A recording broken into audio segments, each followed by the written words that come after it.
was confused and I was stressed out. I had no information at all.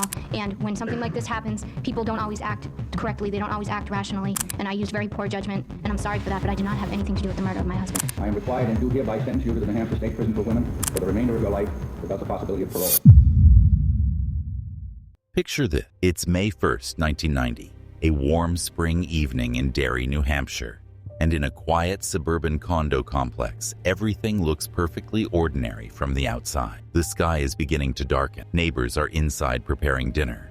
And a 24-year-old man named Greg Smart is arriving home from work, his briefcase in hand, ready to settle into a normal evening. What no one knows is that just minutes later, Greg will be ambushed, beaten, and shot in the head in his own home. A brutal killing that would ignite one of the most sensational murder cases in American history.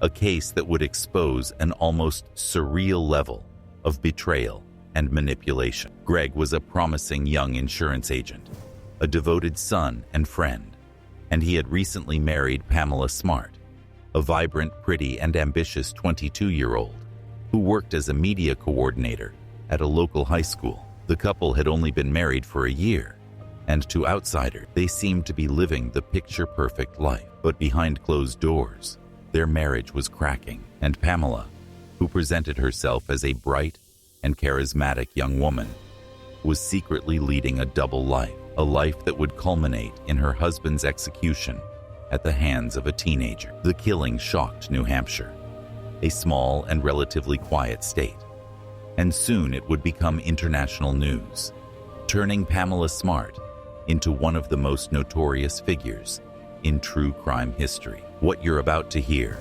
isn't just a story about a murder. It's about obsession, manipulation, and how a seemingly average suburban community became the backdrop for a twisted plot that feels more like a movie script than reality. When police arrived at the Smarts' condo that night, they found Greg's lifeless body sprawled on the living room floor. At first, it looked like a robbery gone wrong. His briefcase had been rifled through, and the scene was chaotic. Pamela, who came home later and was met with the horrific news, played the role of the grieving widow to perfection.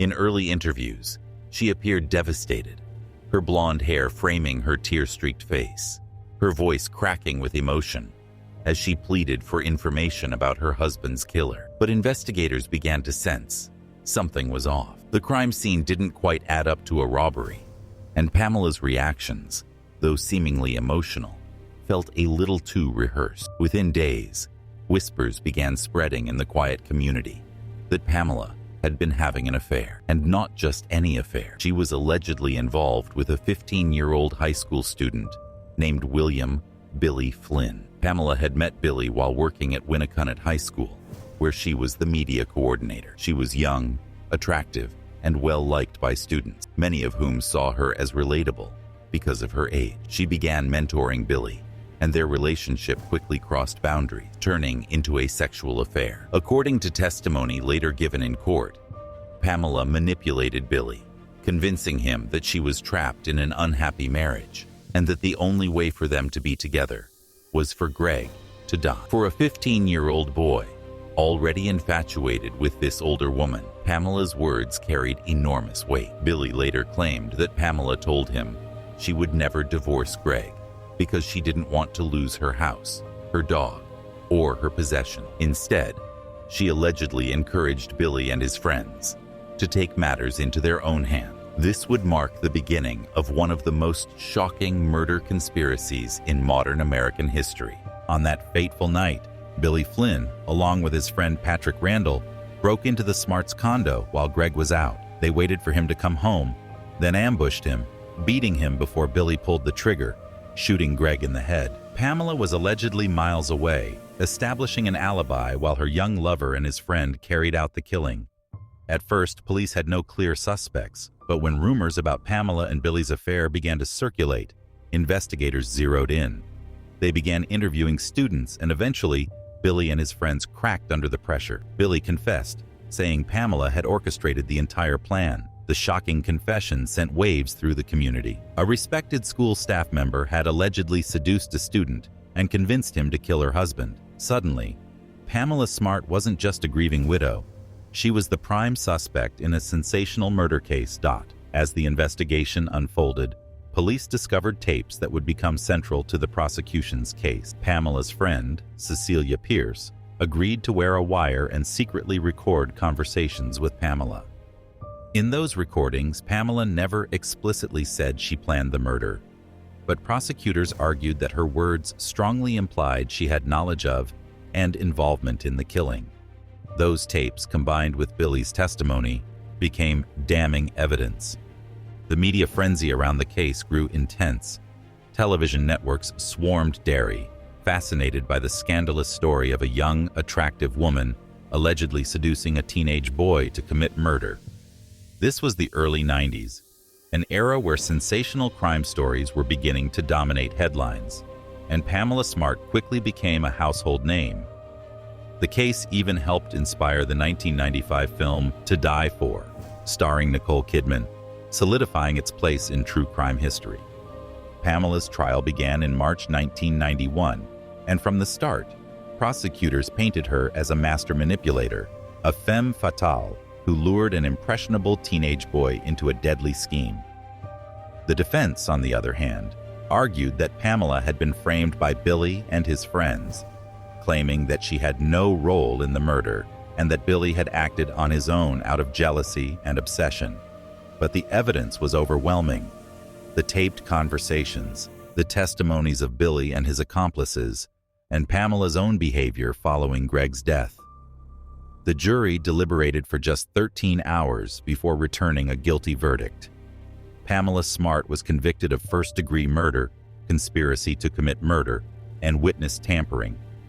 She was sentenced to life in prison without the possibility of parole, becoming the first woman in the United States to be given such a sentence without physically committing the murder herself. The verdict divided the public.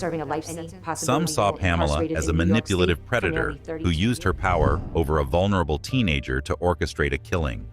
Others believed she was unfairly villainized by the media, arguing that Billy's testimony and the prosecution's narrative were sensationalized. Pamela herself has always maintained that while she had an affair with Billy, she never ordered him to kill her husband. Still, the court of public opinion largely sided with the prosecution, and Pamela became a symbol of scandal, betrayal, and the dark side of suburban life. Her case raised questions about the ethics of media coverage, the credibility of teenage accomplices, and the justice system's treatment of women accused of crimes that rely heavily on psychological manipulation rather than direct physical involvement.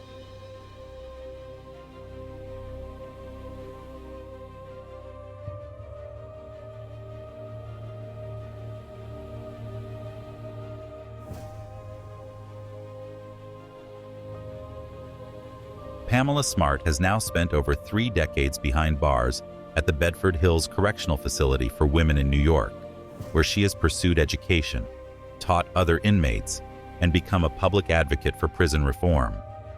In recent years, she has begun openly reflecting on her actions and taking responsibility for her role in Greg's death, stating in a 2024 videotaped appeal that she deflected blame for years as a coping mechanism, but now fully accepts how her choices led to tragedy.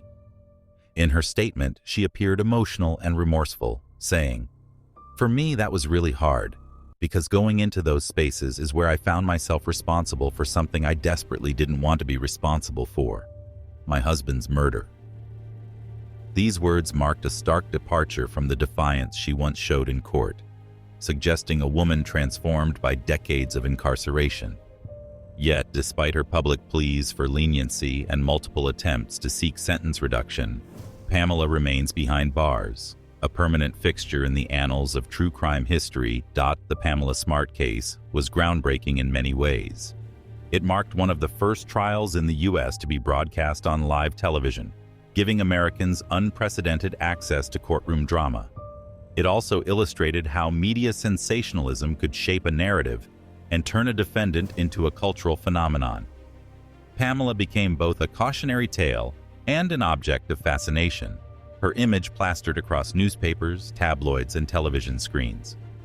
Some observers even argue that her case paved the way for the true crime boom we see today, where complex stories of manipulation, betrayal, and violence become entertainment fodder for millions. The trial of Pamela Smart was not just a legal proceeding. It was a cultural spectacle, a courtroom drama that played out on live television and captivated an entire nation, marking a turning point in America's fascination with true crime. Picture the packed courtroom in March 1991. Rows of reporters scribbling notes, cameras rolling, and a young blonde defendant sitting at the defense table, her face a mix of composure and fear as prosecutors painted her as a cold-blooded mastermind. The prosecution's star witness, William "Billy" Flynn, barely 17 at the time of the trial, took the stand and recounted in chilling detail how Pamela allegedly seduced him and manipulated him into murdering her husband. Flynn, dressed in a suit and speaking softly, admitted to pulling the trigger, but said he only did it because Pamela convinced him it was the only way for them to be together. His words, whether truth or calculated self-preservation, landed like a hammer blow on the jury and the watching public. Flynn and his accomplices, Patrick Randall, Vance Latham Jr., and Raymond Fowler, struck plea deals, securing lighter sentences in exchange for their testimony, while Pamela was left to face the harshest punishment. The prosecution argued that Pamela's refusal to divorce Greg was rooted not just in fear of losing property or stability, but in her image.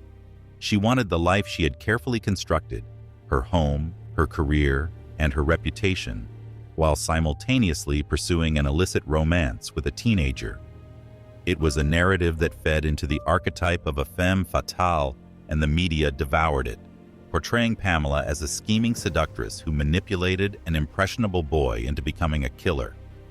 The defense's argument that Billy acted alone, motivated by infatuation and jealousy, and that Pamela's only crime was having an affair, was drowned out by the sensational coverage.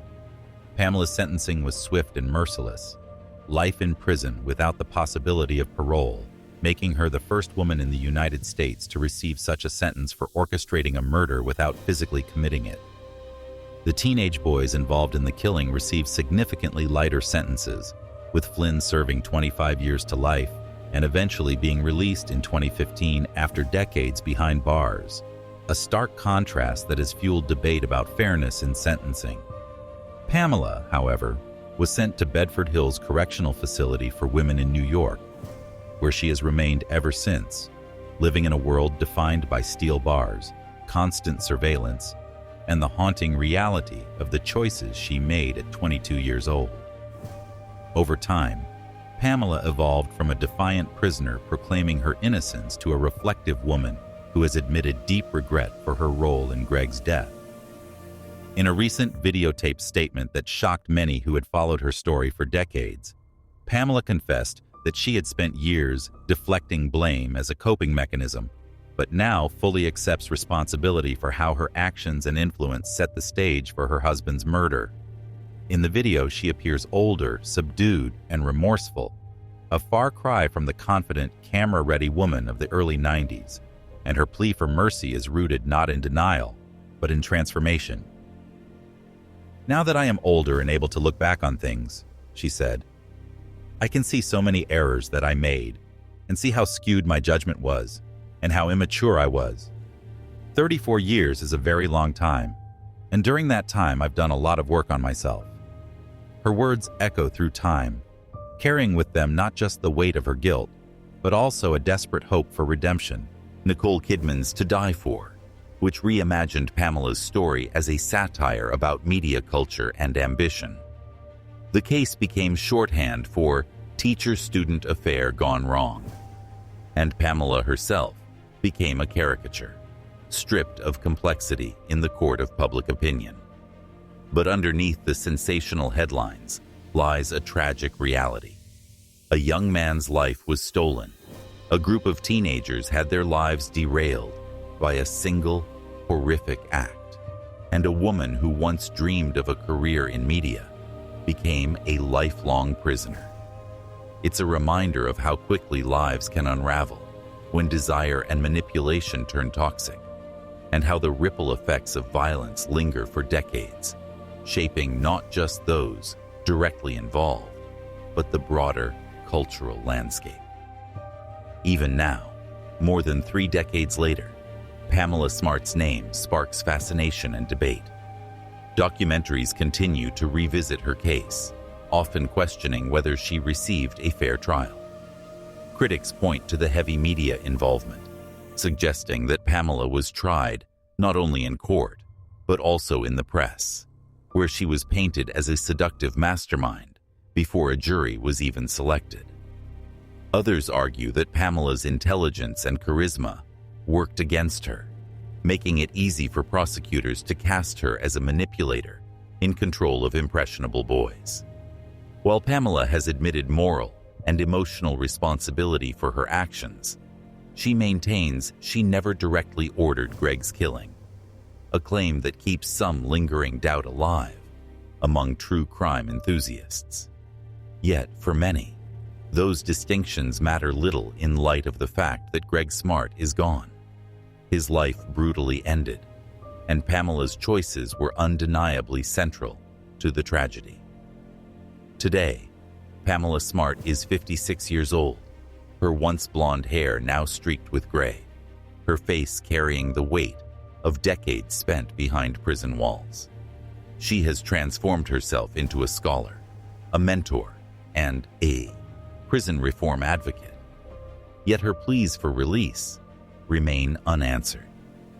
For some, her story is one of redemption and proof that even those who commit terrible acts can grow and change. For others, it is a cautionary tale about the devastating consequences of manipulation and betrayal. The crime has become part of true crime lore, a chilling example of how suburban normalcy can mask darkness, and how easily love can morph into obsession, leading to unthinkable acts. Greg Smart's family continues to grieve his loss, and their voices often echo in parole hearings and clemency debates, reminding the world of the life that was cut short and the pain left behind. The moral of Pamela Smart's story is not a simple one, but it is a deeply human one.